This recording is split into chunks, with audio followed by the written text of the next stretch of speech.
Greetings folks, Pasta's here with an update for my ranged stealth assassin, but I would rather say a complete rework.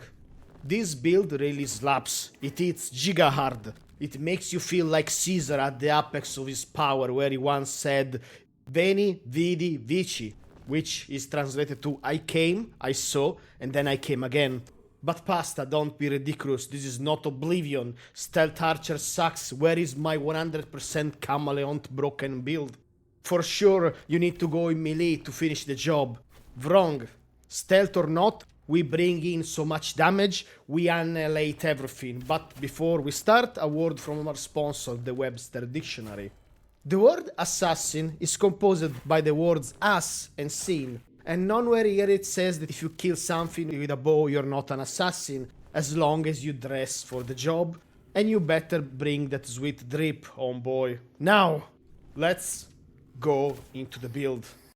The good thing about this build is that no item is required. However, as for any ranged build, I would highly suggest you to level up and to craft yourself a set of Corpsebinder item, because changes done to critical chance, it's better than ever. Let's look at our weapon. Of course, it's a bow, duh.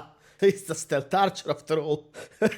What did you expect? Some sort of weird lance or whatever? Then I'm afraid you're gonna be disappointed. So, this build can use any bow that you want. However, I'm gonna suggest for the maximum damage siege bow. It's an Act 3 item. It's also very common to get this one from random items. After you kill the weird knight, I got siege bow several times. You can get this one earlier than when you do the quest. Siege bow has the highest base damage of any bow in the game, and the downside of this is the loss of movement speed, but since we are a stealth build, we can always switch to the bow before we aim. So, in case you don't want to use siege bow, the alternatives are Harrowbend, another Act 3 item. You get this one in the Frozen Cave. If you never did the Frozen Cave in Act 3, do it. I think it's one of the cutest area in the game. Well, cute kinda sounds weird for Tainted Grail, where it's all about insanity and horrors beyond our comprehension, but still. Harrowbend has slightly less damage than siege bow. The downside is that if you miss, well, you lose all your stamina.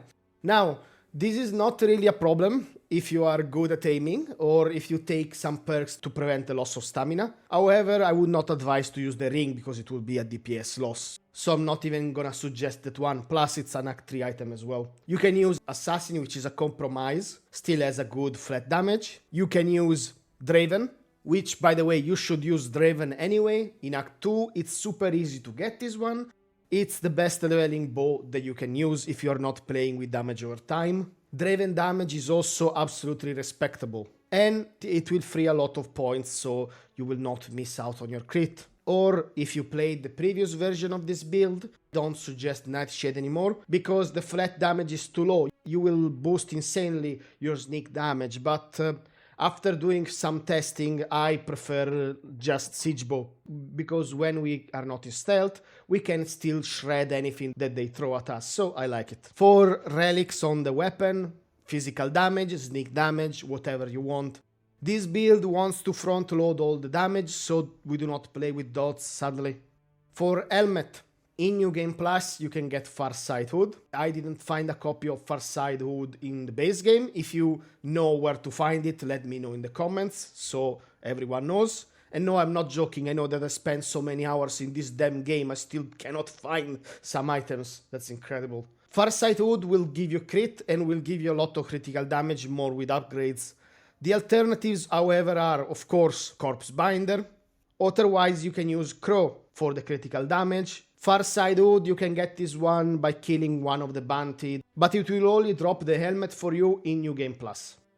For back item, Burrower Cape for extra sneak damage. If you do not want to craft yourself Burrower Cape for some reason, then you can use Ashen Veil in Act 3 or Watcher's Mantle. In Act 1 you can also use the cape that give you 10% critical chance, but in the end I would still suggest you to front load damage. You really don't need the Watcher's Mantle, less visibility or whatever. For gloves, Corpsebinder is still just the best because you get this one immediately, and draw speed, critical chance, overall you need both. For chest, the usual suspects. You can use Corpsebinder or you can use Hard Shot. You also get a copy of Hard Shot in New Game Plus when you get Farside Hood. However, you can get Hard Shot also in the base game quite easily. Now, for Amulet, you really have two options here. The choice of your Amulet will also change some perks. Let me explain why.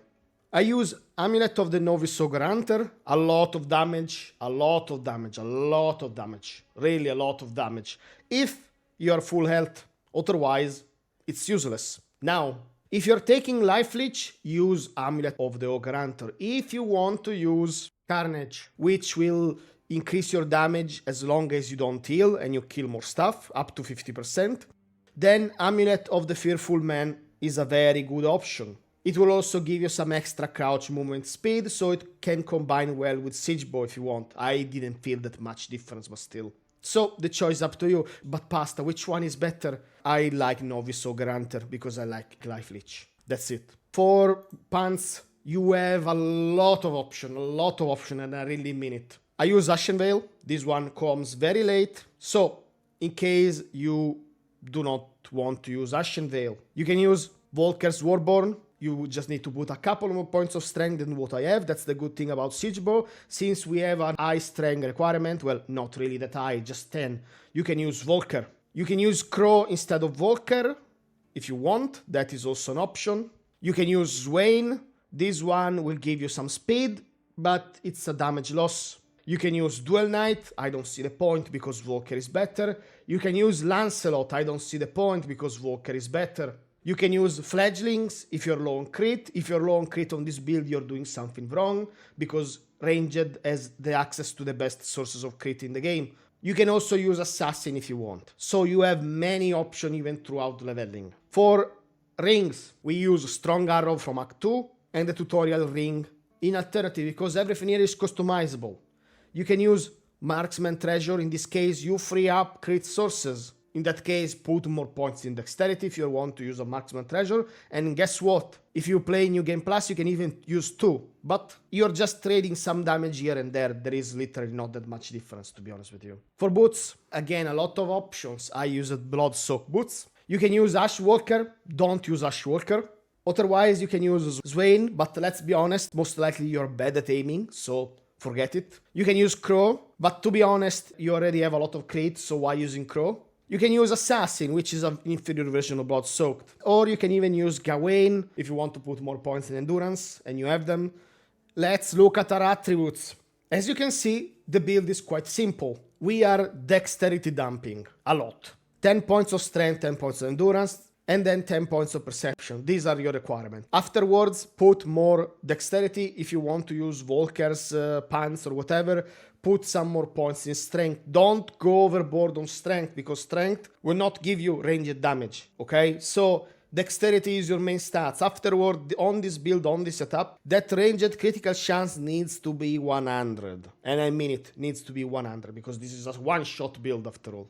Usually on build, I will tell you which stats to allocate when you level up. This is not necessary.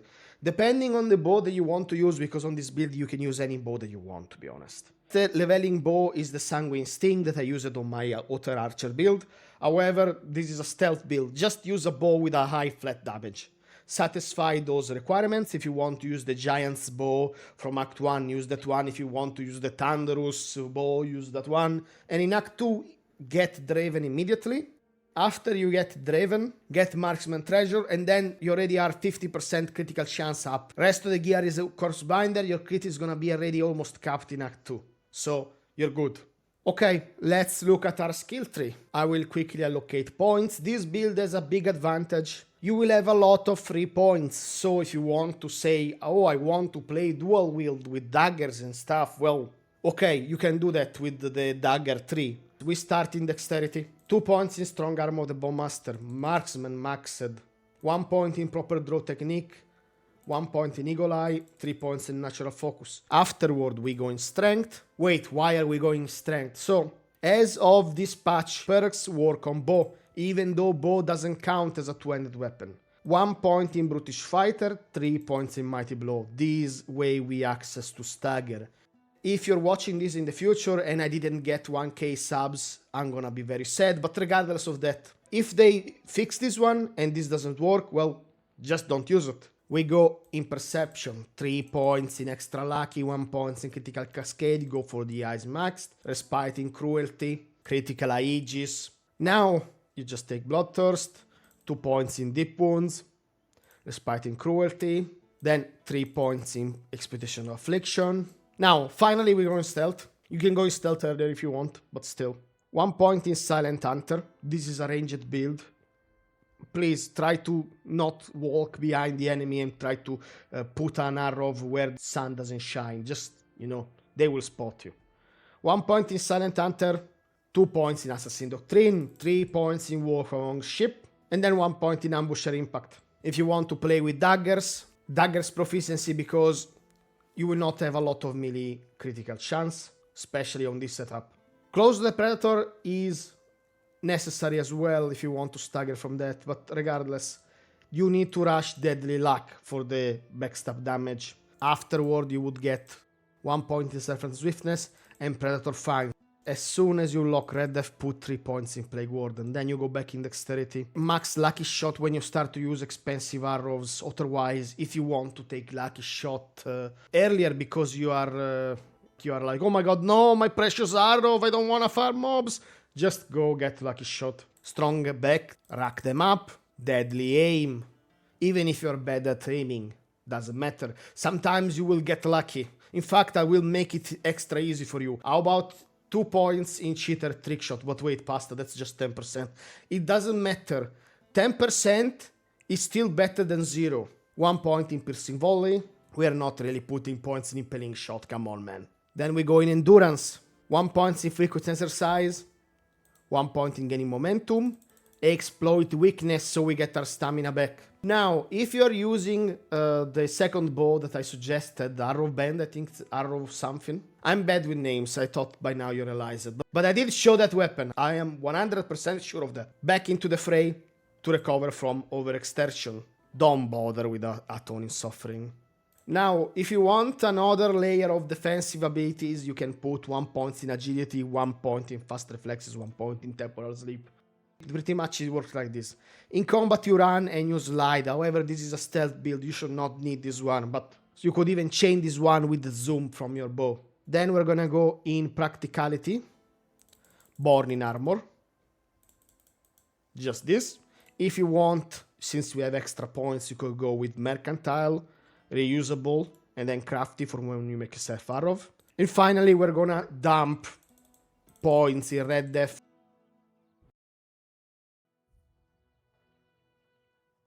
And that pretty much is my suggestion. But wait, Pasta, you have 34 points. What if I get to level 200 and I don't know? Wait, can you even get to level 200? I'm not sure. I never got that far. I think my record was 145 on Think Mage. But regardless, you can put more points in Practicality. I got 1 point in Healthy Appetite, 3 points in Rejuvenation, All Mother Blessing, and then a Natural. Then you can put more points for more health, because we don't have a lot of health on this build, and that is always good. You have a lot of freedom here, and you don't need a super high level to play this build. So that is up to you. Now, let's look at the location on most of the gear for this build. But wait, why not all? Well, exactly.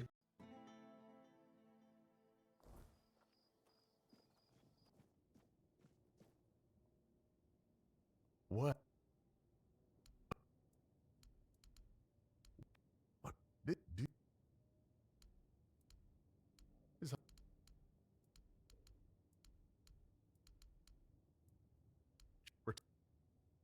set.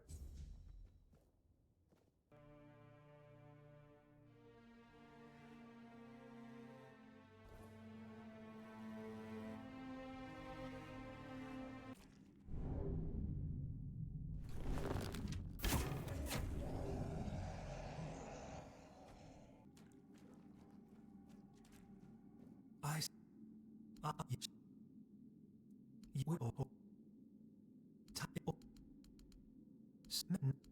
The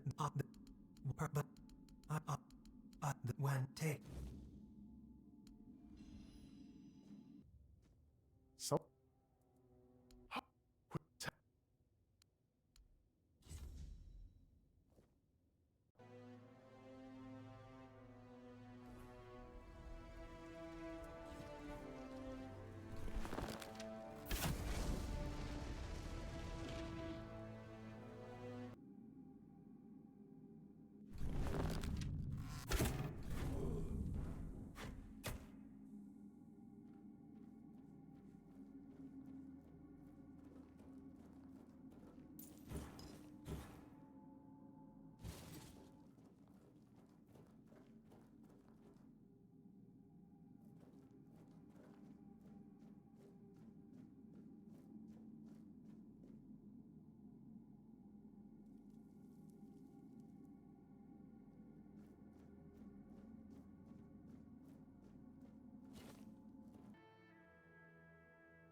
Welcome. Whatever brings you here.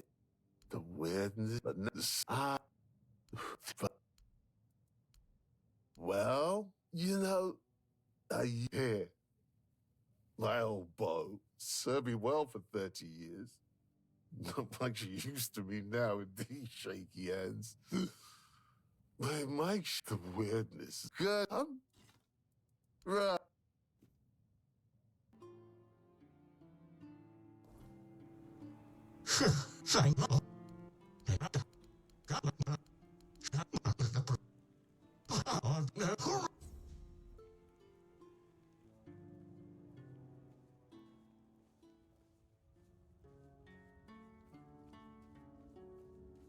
Yeah.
Oh, you might.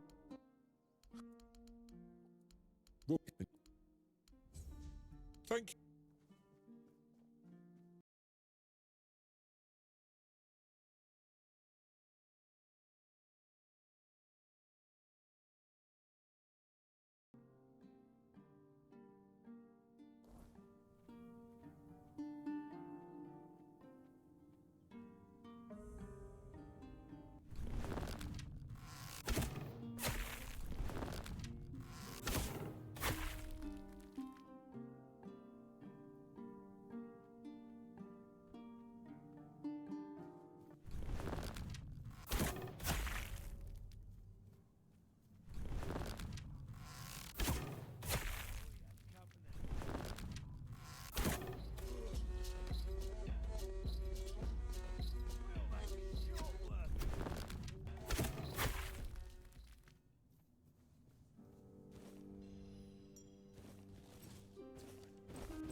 All right, so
thank you everyone for watching, especially if you got this far through rambling and very questionable gameplay of dubious nature. If you have any question or doubt, ask me in the comments below. I'll do my best to get back at you. If you enjoyed this video, please consider leaving a like and maybe even subscribing for more gaming content. I'm currently in the process of finishing to update all my builds, and if I get some ideas I will push it out if it works, of course. I had my large share of failures in the past. Let's hope this game gets more content, and have fun playing Tainted Grail, and I will see you in the next video.